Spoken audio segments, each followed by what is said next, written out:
Komuna e Likovës së bashku me atë të Haraçinës përmes një aksioni të përbashkët kanë pastruar hapësirat publike rreth rrugës së vjetër që lidh këto dy komuna. Në këtë aksion morën pjesë edhe dy krerët të komunave të lartë përmendura, të cilët ishin rreshtuar krah punonjësve për të pastruar sadopak mbeturina që hidhen nga kalimtarët e rastit, po edhe nga vetë banorët e pandërgjegjshëm. Kreu i Likovës Erkan Arifi tha se ky aksion do të jetë një aksion që do të mbahet për çdo vit dhe kërkoi që qytetarët e dy komunave, po edhe qytetarët e tjerë që frekuentojnë këtë rrugë të jenë më të kujdesshëm dhe të mos hedhin vende pa vend mbeturinat. Që të jemi sa më të kujdesshëm, të ruajmë ambientin ku jemi këtu,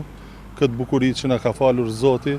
ta ruajmë me ndërgjegjen sa më të pastër dhe mos të hudhmi mbeturina në vendet të cilat nuk janë të përcaktuar nga Këshilli Komunal.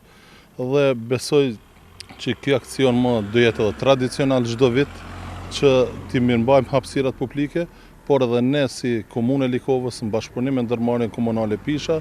në ditët në vazhdim do vazhdojmë edhe në fshatrat e tjera. Me apel që qytetarët të kenë kujdes, doli edhe kreu i Haraçinës Ridvan Ibrahimi. Padyshim që mbeturinat vende pa vend sigurisht që nuk është një pasqyrë jone e mirë. Dhe në këtë drejtim ne aksioni e ndërmorëm së bashku me shpresë që do të në të ardhmen edhe nga ana e qytetarëve, po edhe